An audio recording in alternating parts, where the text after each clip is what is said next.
You can call me a fool for believing in humans. You can dismiss it as a lame refusal to grow up or a sign of mental illness. But I know we're not alone in this universe. I've known for years that man is out there and that he's visited our undeserving planet on many occasions. And now, I see it firsthand as I speak. But let me give you some background. Yes, I was your typical sci-fi nerd as a kid. Lacking friends, I sought solace instead in comic books, movies, and in conspiracy theories about military bases where human autopsies had taken place. My daydreams were haunted by crudely imagined humanoid faces with clumsy hair on their heads, grotesque nostrils, and those pointless comical eyebrows. But don't let that mislead you. I only seriously grew aware of human existence after becoming a well-adjusted adult, married with kids of my own. Coming from a long line of farmers, I'd taken over the family estate by then. My life was far removed from the preoccupations of my childhood, and it was only an appearance in one of my cornfields one morning that brought them back with a vengeance. You've no doubt heard about crop circles. You've probably even seen their photos in tabloids and dismissed them as ludicrous hoaxes. But I promise you, when they appear in a farmer's field, his life is never the same again. I tried to forget the first appearance, believe me. But months later, the same thing happened in a neighboring field, and in another soon after that. And I grew certain that these separate, magnificent formations could only have been created by something or someone from beyond this world. I started researching such patterns, and it became impossible not to attribute them to humans.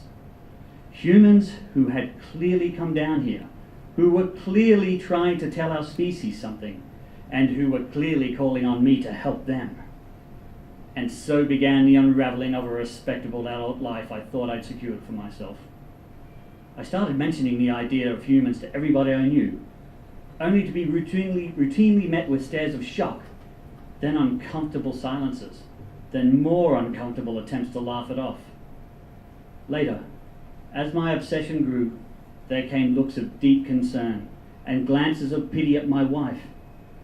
Yes, my poor, suffering wife, who I know wanted to understand but just couldn't. I'll never forget the day she sobbed and kissed me as she told me to get help, then put the kids in the car and drove off for good. I had all the time I wanted now, she said, to chase after my monsters. That word stung the most. For I know that humans are anything but monsters. On the whole, they're quite like us, even if they did descend from a different primordial soup. Someone once said that if we want to neatly categorize the human species, we should categorize them as featherless bipeds, a description I'm fond of for emphasizing their commonalities with us. And yet our society still fearfully depicts them as evil monsters. I learnt this most of all when, after finally being shunned by my friends, I turned to the hidden world of societies and support groups set up for those who've encountered humans. Here I found folks who believed in man all right, but who saw him as the biggest threat to our entire planet. Many made absurd claims about humans abducting them into spacecrafts and conducting bizarre experiments on them. And some said that humans are violent even to each other, that humans don't simply disagree with each other and abandon each other the way some of our own depraved species do, but that many of them cause deliberate physical harm to one another and even kill one another like animals. Thankfully, most experts disagree. The best authorities on the subject say humans subscribe to supernatural belief systems in which an invisible Skylord commands them to love all their neighbors. He even commands them to love neighbors who wrong them. This is admittedly a tough concept, and I think it's the impossibility of wrapping our heads around it that leads so many of us to demonize humans instead. So we not only take the worst offenses of our species and project them onto humans, but then we have to add to them the darkest deeds imaginable. At the end of the day, such deplorable acts of ours are what make my belief in humans so important to me. You see, when I say I believe in humans, I mean not only that I believe that they exist, I mean I trust in them. More than that, I trust in their ability to save us from our wretched ways. For we have no invisible Skylord, so what else can I put my hopes in but these advanced beings we already know have visited us? What else can I put my faith in but humanity? And yet, I don't need faith anymore. For now, as I said, my eyes have been invited to witness the truth themselves. It's night outside my farmhouse now, and through my window I've finally seen it. The man-craft. That elusive light from above that I've been waiting for has arrived and descended majestically into the nearest field. I brace myself before going out. I grab a lantern, refusing to indulge the cliches of our paranoid pop culture. I don't pick up the pitchfork next to it.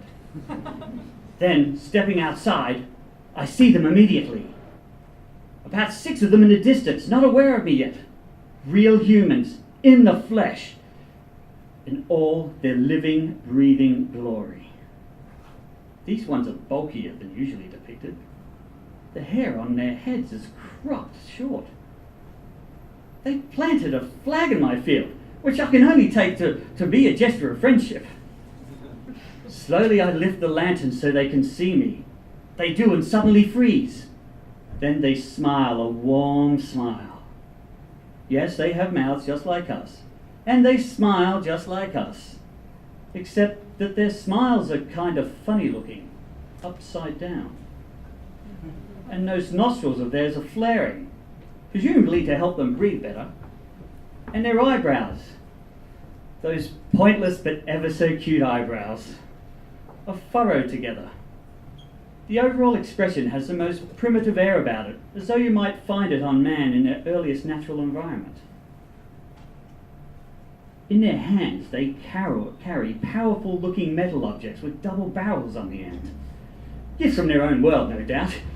One of them, who appears to be the leader, is now yelling commands at the rest, and I know that it can only be the command, carried forth from their invisible sky leader. The command to love. Here finally is the love that my own species, my friend and my wife even, have denied me. At his command, all of them hold their double-barreled objects at eye level and point them in my direction, clearly in offering. My lonely abiding faith in humanity is about to be rewarded. And so I run forth, with arms wide open in a cry of gratitude towards the saving grace of the featherless biped. Thank you.